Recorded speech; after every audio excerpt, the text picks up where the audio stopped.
सो आज हम लोग एक नया चैप्टर शुरू कर रहे हैं, पावर एंड एक्सपोनेंट। इससे पहले हम लोगों ने इंटीजर पढ़ा है और इंटीजर का आई थिंक मैंने 3 लेक्चर्स डाला था और तीनों लेक्चर्स कंप्लीट है, इंटीजर्स के लिए एडिक्वेट है। इन लेक्चर्स में हम लोग पावर एंड एक्सपोनेंट के कॉन्सेप्ट प्लस क्वेश्चंस दोनों डिस्कस करेंगे। वीडियोस का लेंथ 15 से 20 मिनट होगा, तो आप लोग आराम से एक बार में देख सकते हैं। शुरू करते हैं, ये एग्जाम्पल्स के साथ शुरू करते हैं। हमने अक्सर देखा होगा कि 2 × 2 × 2 × 2 अगर हम लोग इसको लिखना चाहें तो 2 के सर पर जितने बार 2 है उतना लिख सकते हैं। जैसे 1 2 3 4 बार 2 लिखे गए हैं तो हम 2 के सर पर 4 लिखते हैं। नीचे वाले को बेस बोलते हैं, ऊपर वाले को पावर बोलते हैं। नीचे वाले को बेस, ऊपर वाले को पावर। दूसरे एग्जाम्पल में हर बार जरूरी नहीं कि हमको कोई नंबर मिले, कई बार लेटर्स भी मिल जाएंगे। जैसे a into a into a into a into a, तो ए कितने बार रिपीट हो रहा है? 1 2 3 4 5। तो हम लोगों ने ए के ऊपर क्या लिख दिया है? 5। ये 5 क्या हो जाएगा? पावर। और जो नीचे वो क्या हो जाएगा? बेस। इस तरह से हम लोग इस चैप्टर को धीरे धीरे करके समझने की कोशिश करेंगे। देखते हैं, जैसे हमारे पास अगर कोई नंबर मिल जाए, जैसे आपको बोल दे कोई कि ये 16 है, 16 को पावर के फॉर्म में लिखो, तो ये वाला थोड़ा ट्रिकी है। इसको किस तरह से करेंगे? इसको करने के लिए हम लोग इसका प्राइम फैक्टराइजेशन करेंगे। प्राइम फैक्टराइजेशन किस तरह करते हैं? इसका करना है प्राइम फैक्टराइजेशन।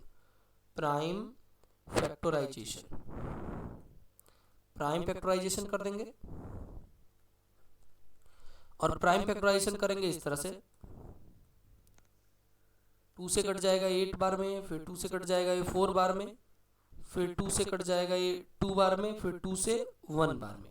1 2 3 4, 2 का पावर क्या हो जाएगा? 4। तो बहुत इजी चीज है, इसको आसानी से हम लोग धीरे धीरे करके कर लेंगे। अब आते हैं थोड़ा इससे रिलेटेड कुछ कॉन्सेप्ट सीखते हैं। तो कॉन्सेप्ट नंबर पहला है कि अगर दो नंबर्स पावर में हो, हम लोग इसके कुछ फॉर्मूला पढ़ेंगे और उन्हीं फॉर्मूले पर डिस्कस करते वक्त ये पूरा चैप्टर खत्म हो जाएगा। तो ये कुछ फॉर्मूलाज हैं, समझेंगे। पहला फॉर्मूला है कि a raise to m into a raise to n is equals to a raise to m plus n।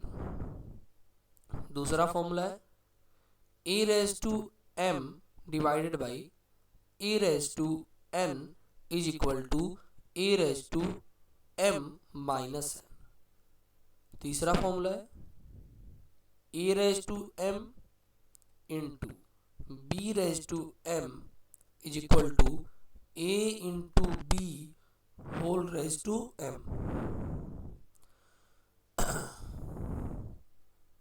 आराम आराम से समझेंगे, फॉर्मूला काफी यूजफुल है। इसको देखेंगे, a raise to m whole raise to n is equal to a raise to m into n। पांचवा है, देखेंगे a raise to minus 1 is equal to 1 by a। और लास्ट है a raise to 0 is equals to 1। a का power अगर 0 होगा तो value क्या आ जाएगा? 1। तो इन 6 फॉर्मूला को हमको बार बार लिख के याद करना है, ये बहुत ही इंपॉर्टेंट है, इसको याद करना बहुत ही जरूरी है। देखिए, अब हम लोग एक एक को करके डिस्कस करते हैं। सबसे पहला a raise to m into a raise to n। पहला है a raise to m into a raise to n which is equals to a raise to m plus n। इस पर डिस्कस करते हैं थोड़ा। इसमें ये देखने को मिल रहा है कि ये नीचे वाला जो बेस है वो दोनों का सेम है। m का, जिसका m का पावर है उसका भी बेस a है, जिस पर n का पावर है उसका भी बेस a है। मतलब जब बेस सेम होगा तो पावर को ऐड कर देंगे। फॉर्मूला ये कह रहा है कि जब बेस सेम होगा तो पावर को ऐड कर देंगे। कैसे करेंगे देखते हैं। जैसे हमारे पास हो 2 का पावर 3 इंटू 2 का पावर 4। यहाँ पे नीचे वाला सेम है, ऊपर वाला अलग अलग, यहाँ पर भी नीचे वाला सेम है, ऊपर वाला अलग अलग। तो देखते हैं, बेस जब सेम होगा तो पावर को ऐड कर देंगे, तो बेस को वही लिख देंगे, इधर 2 लिख दिए, पावर को ऐड कर दिए, 3 और 4 7। एकदम आसान है, आसानी से किया जा सकता है। ये पहला था। अगला देखते हैं। इस तरह के सभी क्वेश्चन आसानी से हो जाएंगे। हमारे पास है 2⁻7 इंटू 2⁻−2। तो क्या करेंगे, पावर को ऐड कर देंगे, लेकिन साइन तो अलग अलग है। तो जब साइन अलग अलग होता है तो ऐड करते वक्त घट जाता है, क्योंकि सिंबल अलग अलग है। तो 7 में से 2 गया, कितना बचेगा 5। क्यों ऐसा हुआ, इसको देख लेते। इधर हम लोगों ने किया 7 plus -2, 7 plus into minus minus, 7 - 2 5। इस तरह से इसको किया हमने। अब आते हैं तीसरे क्वेश्चन पे। आसानी से कॉन्सेप्ट्स को समझते हुए चलना है।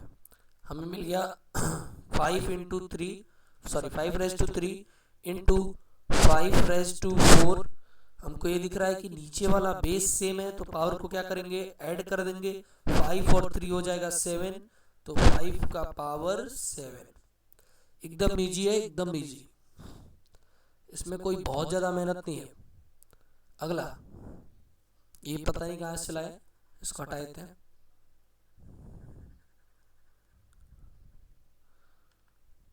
क्वेश्चन नंबर 4 है।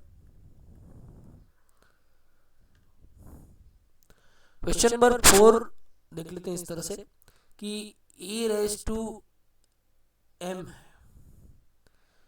इंटू a⁻x है, और आपको क्वेश्चन इस तरह से दे दे, तो जब भी वेरिएबल आता है बच्चे डर जाते हैं।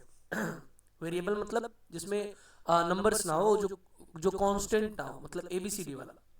तो इसको किस तरह से करेंगे, नॉर्मली जिस तरह इसको किए हैं वैसे ही इसको भी करेंगे। एक लिख दिए, ये m+x लिख देंगे, क्योंकि ये भी दोनों जुट जाएगा, तो m+x, यही इसका आंसर हो जाएगा। अभी ऑप्शंस में आएगा तो बच्चे कंफ्यूज होंगे। इधर x की जगह पे n दे देगा तो लोग सोचेंगे कि इधर ये फॉर्मूला वाला ही है, उसी को टिक मार देते हैं, पर ऐसा होगा नहीं। इसलिए थोड़ा सावधानी से समझने की कोशिश करेंगे। अगला है 7⁻³ इंटू 7⁻⁻4।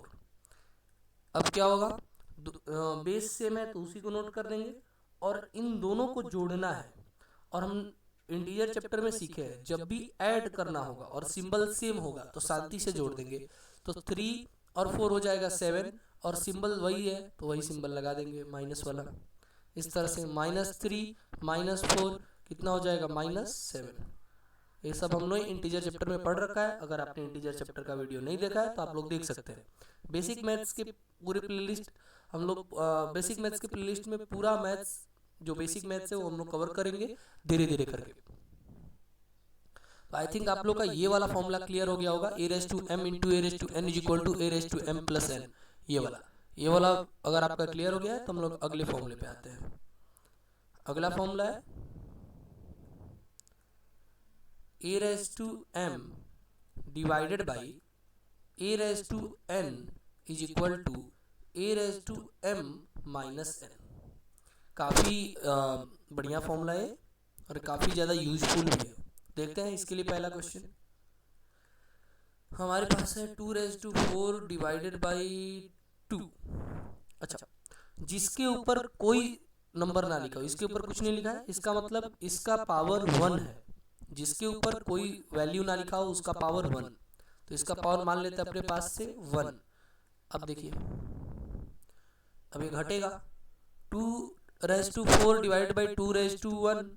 अब इसको घटाएंगे कैसे, नॉर्मल तरीके से, m-n बड़े वाले में से छोटा वाला, तो 2⁻4 -1 आ जाएगा 2 का पावर 3, जिसको हम लोग बोलते हैं 2 का क्यूब।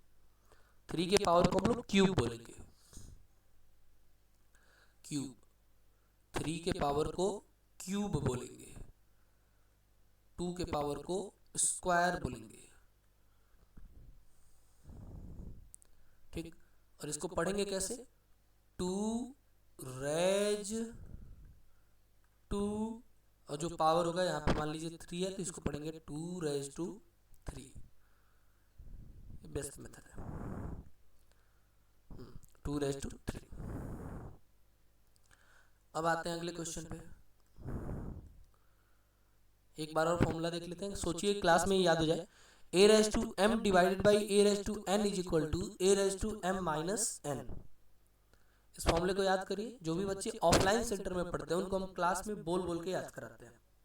अगला है 3 raise to 5 divided by 3 raise to 3, जैसे 3 का क्यूब कितना हो जाएगा, तो घट जाएगा 3, 5 में से 3 गया कितना बचेगा 2। इसको हम लोग बोलेंगे 3 का स्क्वायर, क्योंकि 2 के पावर को क्या बोलते हैं स्क्वायर, 2 के पावर को क्या बोलेंगे स्क्वायर। अगला अगला देखते हैं,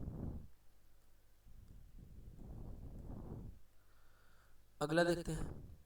हमारे पास है 7 raise to minus 3 divided by 7 raise to minus 2 which is equals to. इसको जरा ध्यान से देखेंगे और समझने की कोशिश करेंगे। यहाँ पे घटाना है बड़े वाले में से छोटे वाले को, कैसे घटाएंगे देख लेते हैं। A raise to m divide by a raise to n is equal to a raise to m minus n. M minus n मतलब पहले वाला माइनस दूसरे वाला। ये माइनस फॉर्मूला से आया है, ये माइनस ये पहले से अपने घर से लेके आया है। देखेंगे अब ये -3 है, माइनस इंटू माइनस हो जाएगा प्लस, और ई गया, दोनों का सिंबल देखिए तो अलग अलग है तो घटा देंगे, 1 आ गया, और बड़े वाले का सिंबल लगा देंगे तो हो जाएगा 7 रेज टू माइनस 1। जिसको आगे चल के हम फॉर्मूले में सीखेंगे कि अगर किसी का पावर माइनस में आता है तो उसके साथ क्या सलूक किया जाएगा। और इसका एक और क्वेश्चन कि अगर हमारे पास हो 8 raise to 3 divided by 8 raise to minus 4। इस तरह के क्वेश्चंस को कैसे करेंगे आप लोग वीडियोज रोक रोक के करिए और उसके बाद देखिए, उसके बाद वीडियो को आगे देखिए और मिलाइए कि आपका आंसर सही है या गलत। अगला देखते हैं 8 का पावर 3 डिवाइड बाई 8 का पावर -4। देखिए इसको, तो यह है 8 का पावर 3 डिवाइडेड बाई 8 का पावर -4, तो घटाएंगे तो इसमें से घटाएंगे 3 minus 4, 3 minus into minus plus हो जाएगा 4, 3 और 4 हो जाएगा 7, 3 और 4 हो जाएगा 7, तो 8 का पावर 7।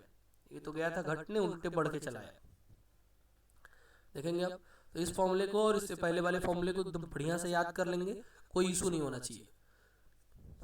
तो इसके अलावा एक और क्वेश्चन देखते हैं, e raise to x divided by e raise to y।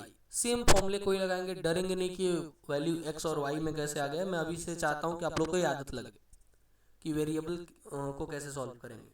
तो नॉर्मल मेथड जैसे ये किए वैसे ये भी करेंगे, a x माइनस वाई, क्योंकि a raise to m divide by a raise to n is equal to a raise to m minus n. फॉर्मूले में देखिए a raise to m divide by a raise to n is equal to a raise to m minus n. पहले वाले में से दूसरे वाले को घटाया गया है, इधर भी वही हाल करेंगे, पहले वाले में से दूसरे वाले को घटा देंगे तो हो जाएगा x माइनस वाई। बहुत ही आसान है, बहुत ही बढ़िया है, आसानी से आप लोग कर सकते हैं इसको। आगे के फॉर्मूला को हम लोग आगे के लेक्चर में डिस्कस करेंगे। धन्यवाद।